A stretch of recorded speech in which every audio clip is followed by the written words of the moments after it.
गए थे धरने में, विधायक लोग, मैंने पहले ही बोला था वो लोग उधर से आएंगे, हम लोग ही तो यहाँ की आम सड़क है, ये हमने जाना है। और फिर से मैं यही बोलूंगी क्योंकि सरकार उनकी है, अभी भी मान जाओ, वरना फिर हम यहाँ धरना देंगे। हम भी पीछे नहीं हटने वाले हैं, मातृशक्ति हैं, हम भी धरना देंगे। और अभी तो उनको चेतावनी दे रहे, कल के सुप्रीम कोर्ट में जाकर हमारी पैरवी करें, नहीं तो उसके बाद यहाँ पुतले भी फूके जाएंगे। मैंने जैसे पहले कहा था, जूते की माला भी पहनाई जाएगी। ये बात कुछ लोगों को, चमचों को बहुत बुरी लगी थी, तो मैं उनसे कहना चाह रही हूँ, ये बातें तो उन्हें बुरी लग रही है कि इन्होंने ऐसा कहा। ये बातें नहीं देख रही कि यहाँ भूख हड़ताल में वो अपने बच्चों को, बीवियों को छोड़ के यहाँ पे आ रहे हैं। बिल्कुल बेशरम हो गए हैं यहाँ के लोग। ये किसके लिए आ रहे हैं? ये अपने पे जो वहाँ बैठे हुए ये बोल रहे हैं कि नहीं यहाँ कुछ नहीं हो रहा है, यहाँ नहीं होता। उनकी इतनी हिम्मत है यहाँ आके बोले? अगर उनकी इतनी हिम्मत होती, ये पहले आके ये चीज को पहले से ही हो जानी चाहिए थी। धरने की 2-4 लोग आते थे, हम लोगों को बहकावा करना, नहीं ये हो जाएगा, और खा पी के चले जाते थे। आज उन्हीं चमचों को यहाँ कुछ खाना मिल नहीं रहा है, क्योंकि ये तो आम जनता करे। जब नेता लोग एक पार्टी छोड़ के दूसरी पार्टी में जा रहे हैं, बीजेपी के हमारे, और एक दूसरे पे आरोप लगा रहे हैं। अभी एक नेताजी गए थे, मैं नाम नहीं लेना चाह रही, वो तो मीडिया में ही है, तो पहले कांग्रेस बीजेपी बताए, अब कांग्रेस, तो बीजेपी की उन्होंने इतनी धज्जी उड़ा रखी है कि जब वो बीजेपी था तब क्यों नहीं बोला उन्होंने कि ये सरकार ऐसी है? सिर्फ कांग्रेस ने जाकर बोला है, और जो कांग्रेस वाले हैं वो अगर बीजेपी में आ रहे हैं तो कांग्रेस की धज्जी उड़ा रहे हैं। तो हम तो आम जनता है, हम ये नहीं कह रहे वोट किसी को दो। इस समय ये एकजुट होने की वो है, ये अभी मौका, अभी सुहाना बहुत मौका है जो थापा जी ने एक अलग जगाई है। तो कुछ साथ दो, सब कुछ दो, वोट अपनी जगह है, तुम अपने वोट किसी को भी दो, उस चीज के लिए मत करो कांग्रेस बीजेपी। जब नेता लोग ये चले जाएंगे तुम तो यही की नहीं रह जाओगे चमचो, अभी भी बता रहे, तो फिर सामने आओगे। इसीलिए हम विधायक साहब से फिर से ये कहना चाह रहे हैं कि आप आए, यहाँ 2 बातें बोले सुप्रीम कोर्ट में। हमारी जो यहाँ की परसों की रैली भी थी, उनसे यही बोलना चाहूंगी कि जब विधायकों की रैली होती थी तो इतनी भीड़ होती थी, कोई समोसा खा रहा है, कोई खाना खा रहा है, किसी को पैसे दिए जा रहे हैं, तब वहाँ इतनी भीड़ थी। परसों जो भीड़ लगी थी वहाँ महिलाओं को ना पानी था ना कुछ था, 4 बजे तक वहाँ महिलाएं रहे बिना स्वाद के, बिना गरबे।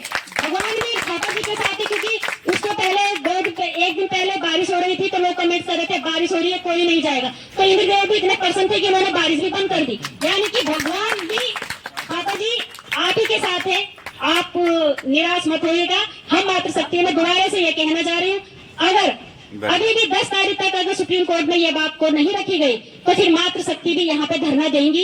उसके बाद फिर क्या होगा ये आप भी जानती है। आप भी एक औरत, आपने जब आए थे आपने यही कहा था कि मैं एक औरत, हमने यही समझ के आपको जिताया था कि आप हम महिलाओं की पीड़ा को समझोगे, लेकिन आप तो बिल्कुल ही गए गुजरे निकल गए।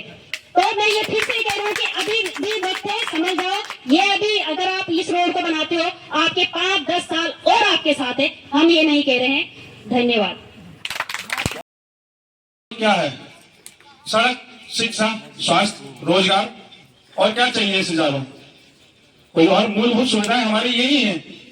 वर्षों से मांग की जाती है इस रोड की, परंतु मेरे ख्याल से तो ये उत्तराखंड बने हुए 25 वर्ष अब होने को है, 1 महीना शेष है, परंतु इससे पहले से ये रोड की मांग चल रही है। और आपको याद होगा कि ये रोड पे अभी भी दिख जाएंगे, उसके निशान दिख जाएंगे, जो मेटल एरिया, जो कोलतार की रोड बिछी हुई होती है उसको मेटल एरिया कहा जाता है, तो ये आज भी उसके अवशेष दिख जाएंगे। तो जब ये 40 साल 45 साल पहले रोड बनी हुई थी तो आज क्यों नहीं है? सबसे पहला प्रमुख सवाल ये। समय समय पर ये कहते हैं कि सुप्रीम कोर्ट में मामला है, कौन करेगा पैरवी? आप जाएंगे, हम जाएंगे, ये थापा जी जाएंगे, या हम लोगों में से कोई जाएंगे? वही पैरवी करेगी। अब मौजूदा सरकार को हम सवाल नहीं करेंगे तो किससे करेंगे? क्या उससे करेंगे जो 10 साल पहले था? क्या उससे पूछे हम कि भाई क्यों नहीं बनाई ये रोड? भाई उसकी तो सत्ता गए हुए 9-10 साल हो गए, क्या पूछे उससे? क्या कर लेगा वो? अब उसके हाथ में पावर नहीं है, अथॉरिटी नहीं है, पोजीशन नहीं है, क्या करेगा वो? तो जो सत्ता, जो कुर्सी पे बैठा होगा, सवाल भी उसी से किए जाते हैं। परंतु नहीं, ये कहते हैं हमसे ना पूछो, उनसे पूछो जो हमसे पूर्ववर्ती सरकारें थी। चलिए पूछते हैं, आप ही की पार्टी के कई नेता ऐसे हैं जो पहले उस सरकार में थे और अब इस सरकार में हैं, तो बताइए, हम उन्हीं से पूछते हैं क्यों नहीं बनाई भैया आपने ये रोड? क्या जवाब है फिर आपके पास? क्योंकि नेता तो ऐसा हो चुका है कि थाली का जो बिन पेंदे का लोटा होता है, कभी इधर से घूमकर फिर लटकते लटकते उधर ही चला जाएगा, और फिर वही बात है, घुमा फिरा के हमें वही कहेगा कि जी मैं तो वहां था। अच्छा एक चीज और बोलना चाहूंगा, अभी बात काट रहा हूं। अभी ये कहते हैं कांग्रेस को छोड़कर अगर बीजेपी में आता, मान लो एग्जांपल दे रहा हूं उदाहरण के तौर पर, कांग्रेस को छोड़कर बीजेपी में कोई नेता आता है और हम सवाल पूछते हैं उससे आज जनहित के मुद्दों की, सड़क के मुद्दों की, तो वो कहते हैं कि भाई वो चोर थे, वो उन्होंने काम नहीं किया। अरे भाई आप तो उसी सरकार में थे पहले, तो आपने क्यों पैरवी नहीं करी? आप हमारे क्षेत्रीय नेता थे, बगल के थे, दिन रात रुक चुक में हम आपको याद करते थे, हर समय याद करते थे, आज भी याद करते हैं, परंतु आप क्या करते हैं? आप कुछ नहीं, वही ढाक के तीन पात, वही वाली बात है।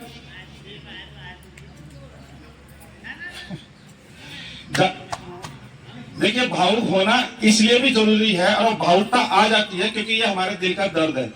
इस रोड पे हमने ही चलना है, इस रोड पे उसी राजनेता ने चलना है जो देहरादून से यहाँ आता है, परंतु यहाँ से होकर नहीं आता, वो वहां से होकर आता है। मुझे तो लगता है ये बड़ी खुशी मिलती है कि हम यूपी की साइड से आए, परंतु बड़ा दुख इन्हें तब होता होगा कि अगर ये रोड बन गई तो राजनीति खत्म हो जाएगी इस कोटद्वार की। इनके पास कुछ मुद्दा ही नहीं बचेगा फिर। अब सबसे बड़ा मुद्दा तो यही है। एक चीज और बताना चाहूंगा, जो 2022 में हमारी मौजूदा जो विधायक हैं वो लड़ी थी यहां से चुनाव, उनका मैनिफेस्टो जारी होता है। मैनिफेस्टो मतलब जो वादे जनता से किए जाते हैं, एक पर्चा कि लो जी मैं ये काम करूंगी तुम्हारे लिए, ये काम करूंगा तुम्हारे लिए। 41 वादों का वो मैनिफेस्टो आता है, वो पर्चा आता है, और मैंने इसी जगह से उस पर्चे का भी मूल्यांकन किया था कि क्या काम हुए हैं 41 वादों में से। आप देख सकते हैं उसको सोशल मीडिया में, चाहे यूट्यूब में देखिए, चाहे फेसबुक में, इंस्टाग्राम में, ट्विटर में, कहीं भी देख सकते हैं आप। मौके पर सबसे पहला जो उनका मुद्दा था कि मैं ये काम करके दूंगी, वो था कोरवार को जिला बनाएंगे। कब बनाएंगे? अगली बार जब दोबारा खड़ी होंगी तब बनाएंगे। तो मैडम एक चीज बता दीजिए, अगली बार आप खड़ी होंगी, क्या गारंटी है कि आप जीत जाएंगी? और जब जीत जाएंगी, जब नहीं जीत पाएंगे तो फिर वो मुद्दा तो ऐसे ही रहेगा। तो करने का, बोलने का मतलब यह है कि जब आपको कार्यकाल है 5 वर्ष का, उस कार्यकाल में आपको कोशिश करनी चाहिए, परंतु नहीं होती है। जनता के दिमाग में यह डाला जाता है कि मैं आगे करूंगी। अभी हाल फिलहाल का, अभी मैंने आज की खबर लगाई है, 2 दिन पहले उनका एक बयान आता है इसी लाल डांग चिल्लरखाल मोटर मार्ग के विषय पर, आज ही की न्यूज लगाई है मैंने, वो देखिएगा फेसबुक में।